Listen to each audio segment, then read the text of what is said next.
Okay. Okay. Bismillah ar-Rahman ar-Rahim. We resume. Okay. So we make the assessment and we find that this is overall is better for me. Maybe my judgment is wrong, but as we said, it's not that important or all important that what is the reality.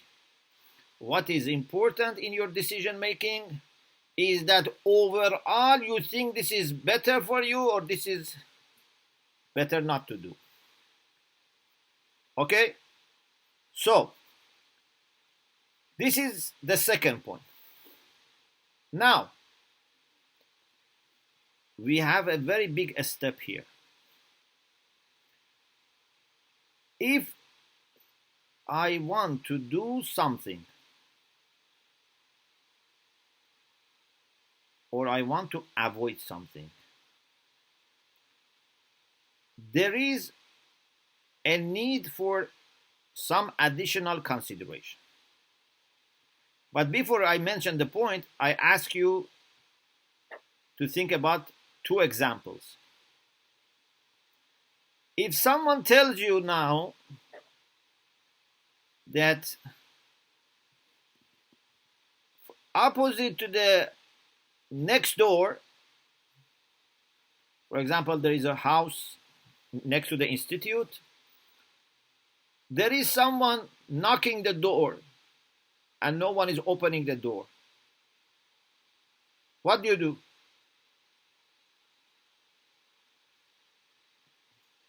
You just leave it. You have no interest. I don't know who lives there. I don't know what this person wants. I don't know how to help that person. I am irrelevant. This is none of my business. So I leave it. But if you know or even strongly feel that now there is someone knocking your own door and your family, maybe they are not aware or they are away, you try to make a contact. Or if you think that it is your father has come from another city, you may go physically there to welcome them in. Why in one example you don't do anything, in another example you do lots of things? Or for example, if someone throws some stones to someone's house, you may not do anything. But if someone throws some sands, not stones, to your house, you would do something. What's the difference? The difference is that there are things that I have no interest in them because they are not related to me. And there are things that I have interest in them and they are related to me. So the relation with me is very important. You may say there are people that actually they have no limit for their concern. They have concern for humanity. For example, we have Doctors Without Borders. Have you heard? Doctors Without Borders. پزشکان بدون مرز. They don't serve only people who are ill in their own country. They have concern for all ill people all over the world. Is this a counterexample? Counterexample means مثال نقضی. Is this a counterexample? No. Because even these Doctors Without Borders have some particular interests. For example, their interest is in helping ill people. But for example, if there is a war, they are not going to fight. Or if there is illiteracy, they are not going to fight illiteracy.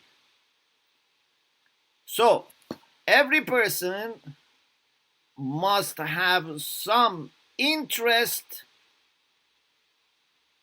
in something, so that makes a decision to go for or run away from it. Number two, we should find this thing that we have interest in. It is occurring in the hierarchy of our aims and ideals. You have to be locating it. It shouldn't be just a matter of curiosity. Someone is nosy and has interest in everything. No, you have to find out what is the position, what's the place of this issue in your rank or in your ladder or hierarchy of aims. If it is one of your aims or a means to reach one of your aims, you will do it. Now, the big question is here. Most of philosophers, Muslim philosophers that I have seen, they say not only you should have interest. Actually, they don't say in the way that I have tried to expand, but now that we have expanded, we can say in this way. Not only you should have interest, and you should find it helping or harming your aims,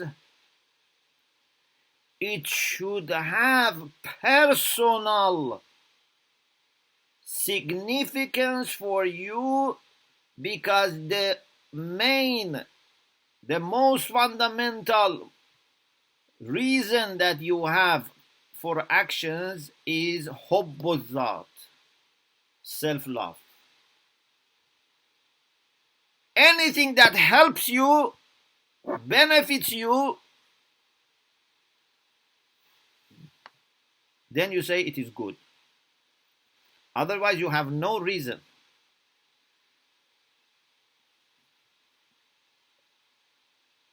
Even actions which might look free from any consideration for hubbuzat, they say still there is hubbuzat. Still, it originates from self-love. Like mother, when sacrifices her comfort for children, like a fighter who defends his country, like mystical worship of God, not for the sake of reward or for the sake of protection from punishment. All of them, in a way or another, go back to self-love. My point is here.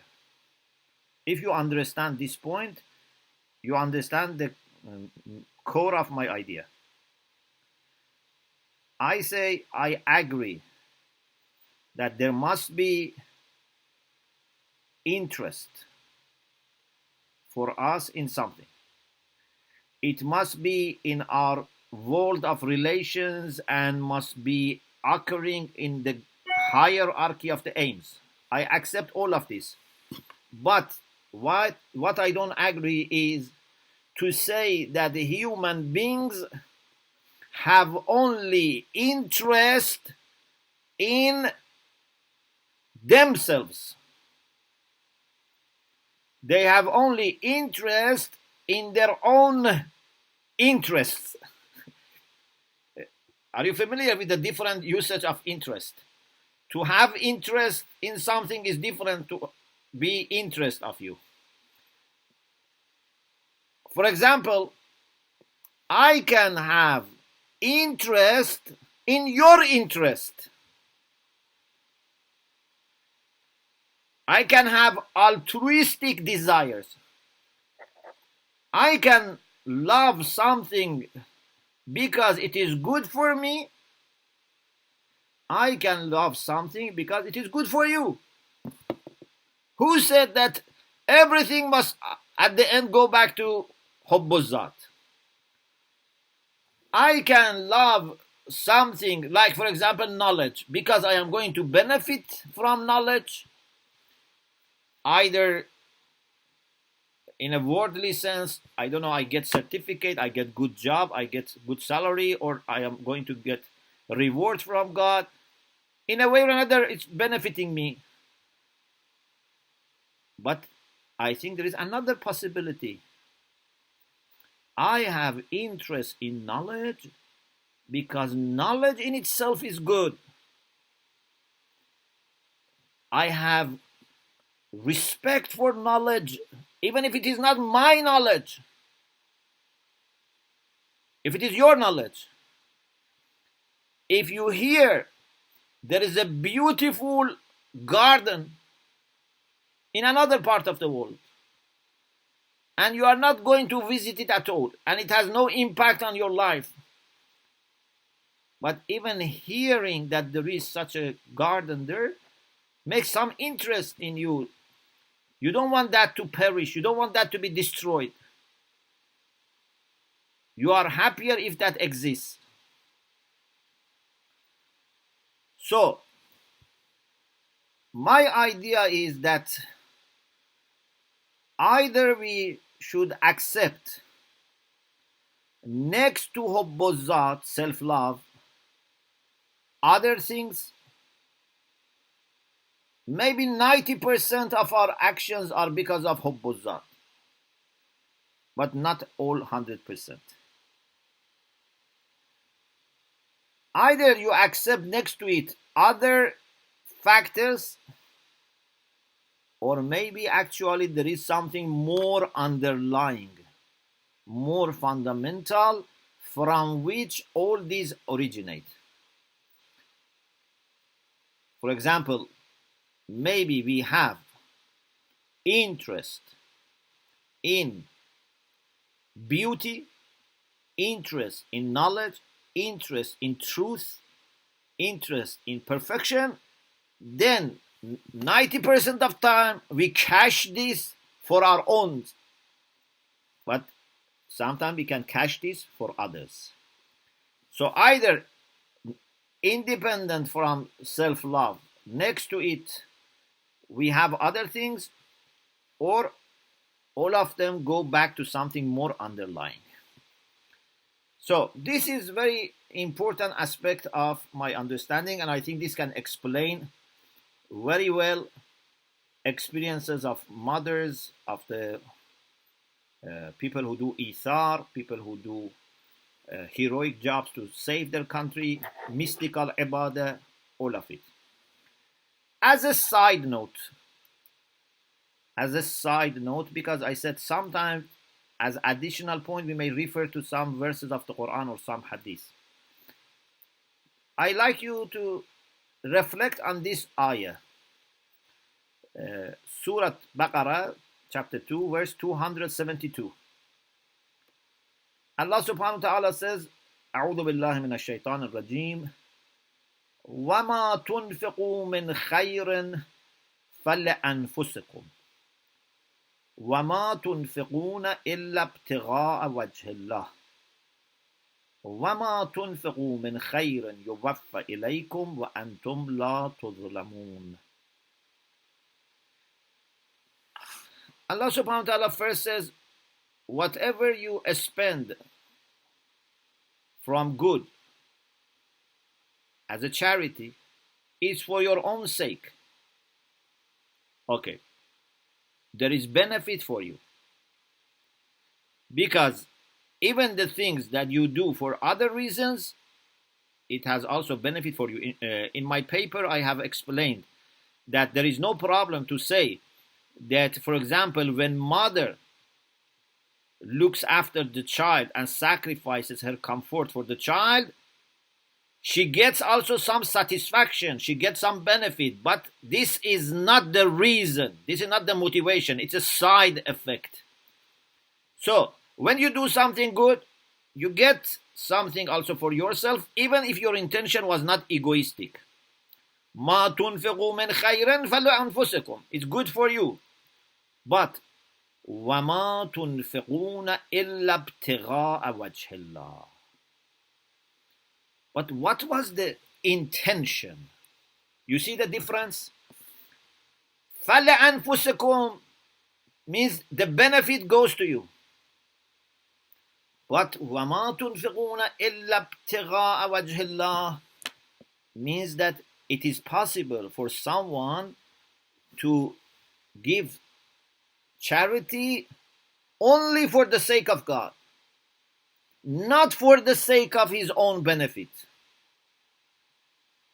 If someone is doing something for his own benefit, it's not ابتغاء وجه الله. Another ayah that I like you to reflect on, verse 9 of chapter 59. وَالَّذِينَ تَبَوَّأُوا الدَّارَ وَالْإِيمَانَ مِنْ قَبْلِهِمْ. This is about إيثار. يُحِبُّونَ مَنْ هَاجَرَ إِلَيْهِمْ وَلَا يَجِدُونَ فِي صُدُورِهِمْ حَاجَةً مِمَّا أُوتُوا وَيُؤْثِرُونَ عَلَى أَنفُسِهِمْ وَلَوْ كَانَ بِهِمْ خَصَاصَةٌ وَمَنْ يُوقَ شُحَّ نَفْسِهِ فَأُولَٰئِكَ هُمُ الْمُفْلِحُونَ. Do you think this ayah is compatible with the idea of people that say everything is because of hubbuzat? Is the language of the ayah in praise of people who prefer others to themselves? Is this language of the ayah suitable for egoistic interpretation, to say, even if these people who are doing ithar, they just calculated in a selfish way, they've realized that if we give this to other people, we gain more. So they said, instead of having this food for ourselves, we give it to them to get reward. No real concern for those people. It's just a matter of calculation. And if there was no such calculation, they wouldn't have given them. I don't think this is the meaning of ayat.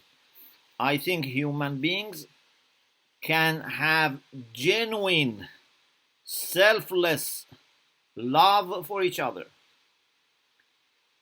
For me, to stop my pain is a good reason for action. For me, to stop someone else's pain is also a good reason for action. I don't need to somehow bring it back to myself. If I see a person is suffering, if I see an animal is thirsty, I don't need to calculate and say, okay, I have to do this to get reward. Or if I don't do this, I feel bad. The only reason I help this person or I give water to that animal is because I don't want to feel bad.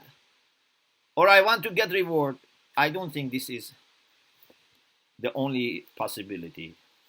There is possibility that in us can be desires for our interest, for other people, and anything that can satisfy these desires can motivate us to action. So what I would like you to do, please go back to our books, to our references, and see what arguments are brought forward by people who believe hubbuzat is the reason for everything, which can be contradicting what I said. In other words, find any evidence for or against what I said. I haven't seen that much discussion about this idea, but please you also check, maybe you find something and then it can be beneficial. Then I have a discussion about different types of combination of hubbuzat with other things and different types of desires, but I think we leave it inshallah for the next session. وآخر دعوانا أن الحمد لله رب العالمين.